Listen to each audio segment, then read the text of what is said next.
Ladies and gentlemen, boys and girls, welcome to 2c3pod Podcast weekly YouTube review segment. My name is Mitchell, along with Dylan. And what is the name of that review segment? This review segment is called 2c3pod Podcast DTCR Does the Cinema. That's right, and along with that segment comes some catchy theme music, so why don't you press that button and we'll get started. Let's get started.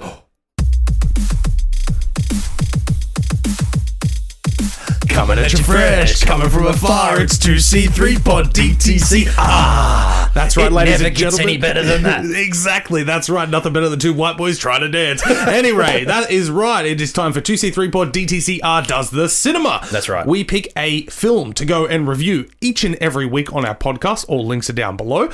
On our Friday episodes, we have Yas or Pass, and we take our choice from what's coming out that week. Yep. Now, which film did we pick on last week's podcast, Dylan? We got to see the brand spanking new, fresh off the press, X-Men title, The New Mutants. Whoa! Brand spanking new is absolutely correct. We had no idea this was coming at all. No, that's right. Out of nowhere, ladies and gentlemen, this film just popped up, and oh boy, did it hit us in the face. That's My right. lord, what a surprise and a cheeky one at that it was. That's correct. So when we say that, it all of a sudden popped out of nowhere, on a real note, we thought this was dead. Yes. We thought this was dead and buried and maybe coming to DVD or Blu-ray or a streaming service at some point in time. But yes, it was funny. Bootleg out the back of some dude's car. That's right. The strange thing about The New Mutants is that I went in there expecting at least a little bit of Disney sprinkle in there. Yeah. And there is none. And obviously, with the whole recent Disney and 20th Century Fox merger and all of that. Yes, of course. This was like the last 20th Century Fox Marvel property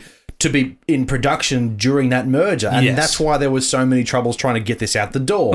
The budget itself, would you consider it modest? $67 million US? I'd say that's modest, my apologies, for a 20th Century Fox, Marvel titled project. Yeah. But at the same time, given the content that we got, it didn't look like $67 million, in my opinion. It certainly did not. Now, I do appreciate a small-scale film, one that's not, world-ending events. I really appreciate it when a film crew and writers and directors come together with a story based around a superhero concept, and they keep it within one particular location, only affecting the characters within that location. However, this cast was like 5 people max. Yeah. How many of them were there? I think there was 5 of them, and then the Doctor, and that's it. That's correct. You saw one character's father at the beginning of the film. Yep, and that's it. Yeah, that's right. That is literally it. And you could equate this almost to the equivalent of a bottle episode of a sitcom, where the entire setting, as you said, is literally in a building. That's right. That's it. Yeah. There is no going out anywhere else. That is it. That's right. And I think that's what works to the strength of this film. Now, we do know that this film, The New Mutants,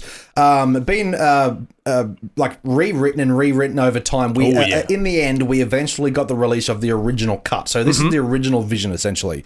Who knows what the other cuts of this film may have been like? I don't think it would have been any better or worse. Yeah, it wouldn't have added anything to it. That's right. So essentially the story is, now we're watching films like this from a film perspective. We haven't read the comic book, so going off the film, the story is about the New Mutants, where this particular hospital has discovered young people who have discovered their powers. Yes. And they capture them essentially and run tests on them. Not evil tests, just tests to find out what their powers are and help them and train them to use them and not let them get out of control. Exactly. Control is the key word there, because they're all like pubescent, let's just say it, and they're going through different hormone changes and stuff and experiencing their powers and all of that, and they don't want them to accidentally hurt civilians and things of that nature, and that's right. They want to make sure they can control them. That's right. Now, being pubescent teenagers, essentially, the reason that most of these characters, well, actually all of them, have discovered their powers is by hurting somebody the day that they discovered them. Exactly. We've got a stacked cast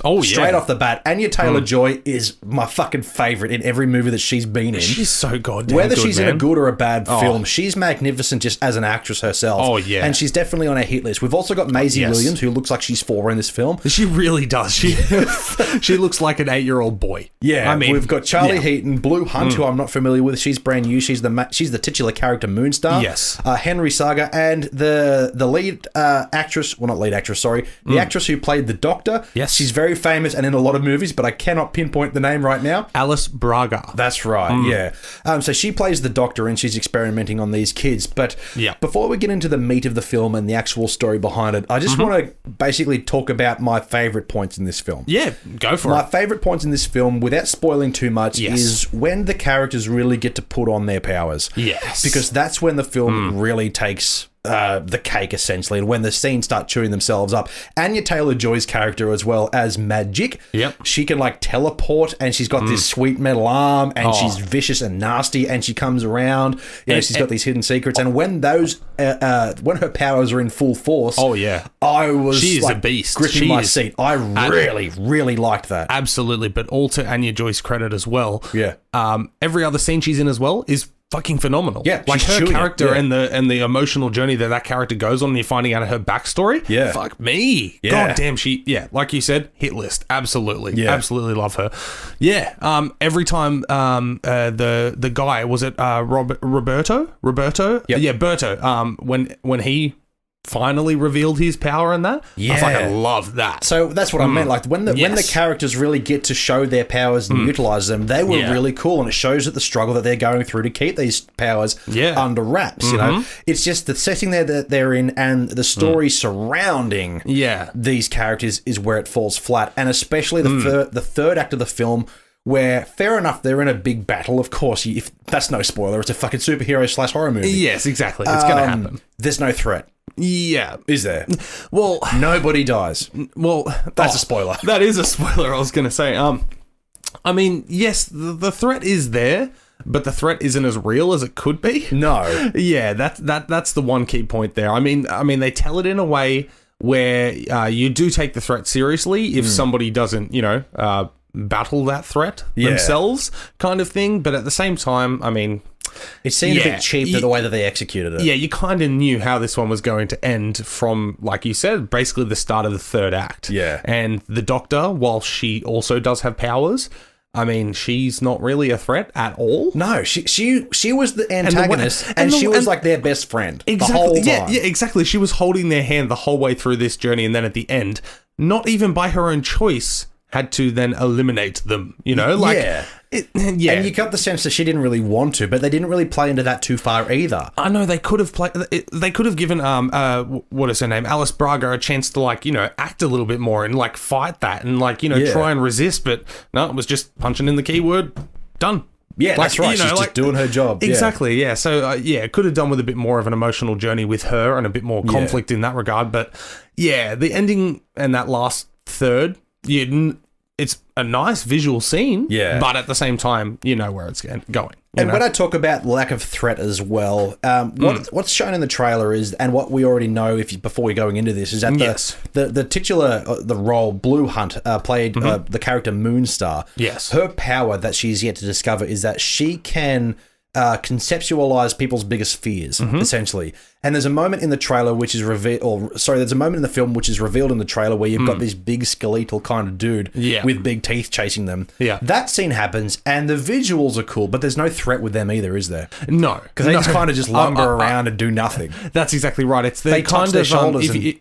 If you out there watching right now have seen the movie, I know you have, It Follows. Yeah. It's the equivalent of that threat. That's just slow and methodical and just coming behind, but at the same time... with It Follows, there is an actual risk. Yeah, exactly, if that thing gets to you. That's right. But with these ones, no. The visuals were cool. The visuals were cool, but I will say the CGI did look very 2015. Oh, yeah. Yeah, that's one thing that, hey, maybe it could have touched that up a little bit, but at the same time, we got what we got. Yeah. We got the film that we didn't think we would ever get. Yeah, so I'm kind of pleased that we finally got it, but at the same time, I wouldn't have missed anything if it didn't come out. No, that's exactly right. I mean, I feel like if I had have seen this 5 years ago, I would have gone, damn, that was really good. I don't know. But now, in 2015, 5 years later, with all the advancements we've made and the fuck-arounds we've had with this film, it's kind of come and we're just like, okay, we saw it. Okay, bye. Yeah, exactly. Yeah, on to the next thing. Yeah, pretty much, exactly. So, I mean, it was worth the wait in the sense that we got to see Anya Taylor-Joy and we got to see a nice young cast act up a storm, and they all performed quite well. Yep. It's just the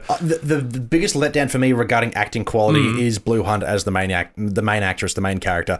I just felt that she wasn't as strong in her acting ability and confidence in acting ability compared to the rest. And the relationship and friendship that she builds with Maisie Williams' character, particular moment in the scene where they get really close. Yes. And that, to me, I've seen that in films before, and I'm totally okay with the idea. If you watch it, you know what I'm talking about. That's not a problem. Yeah. But the way they went about it, I was kind of cringing a little bit. Okay. I thought, does that really need to happen in a film like this? Yeah. That seems a bit shoveled, in my opinion. But at the same time, like, maybe if it was just handled with a little more care over a longer period of time, it wouldn't have been so forced, because it was within a scene where they were also trying to even it out with two other characters getting close, and that thing explodes. But yeah, exactly. Yeah, there was a scene there where I was just like, is that necessary? Yeah. I anyway. get that, but they've got to try and pencil in that, like, human emotion to try and make you connect to the characters kind of thing. And I understand that, but I just think that they kind of shit the bed with that concept. That's my opinion of it. That's fair. I had nothing against it, but at the same time, I know nothing about the X-Men. I know nothing about Marvel and all of that.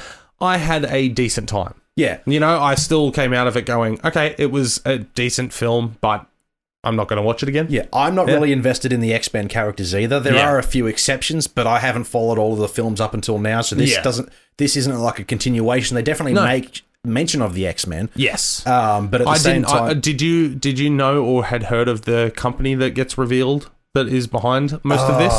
Exacom or something. Yeah, I don't know. There's some evil corporation that's involved that I'm not familiar with. So. Yeah, exactly. Basically, like, you know, testing whether or not they could make the kids' powers useful to them. That kind of thing. It's not really a big spoiler or anything. That's why they're there. Yeah. They're there getting tested. It probably is a big spoiler the way you kind of like smirked at me and like, I'm like, am I revealing too much? I don't know. Hey, if you're interested in this film, then you would kind of have to assume that already, wouldn't you? Exactly, like, you know, that's somebody's funding the hospital. We assume that you are watching this to gauge our feelings on the film because you've already seen it. Potentially, but not only that, we also assume that you're just watching this.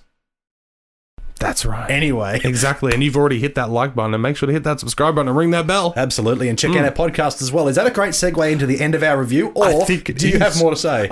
6 out of 10. Okay, I'm giving it a solid 6 as well, because there is enjoyment to be had. Yes. It's just let down with a few moments, so if you turn your brain off and just want an action flick where Anya Taylor-Joy just crushes it and choose the scenery entirely, by all means, this is your film. That's exactly right. And if you're not an X-Men fan like I'm not an X-Men fan, hey, these are new characters that nobody else knows either. Yeah, that's right. So you can watch this film without being familiar with that kind of concept. So it's not Hugh Jackman. That's right. That's been our review of the New Mutants. Leave your comments down below what you thought of it. Make sure you check out our podcast as well, where we'll be talking more in depth about comic book movie news and TV news and gaming news and all of that, and what we've watched recently at home. Yes.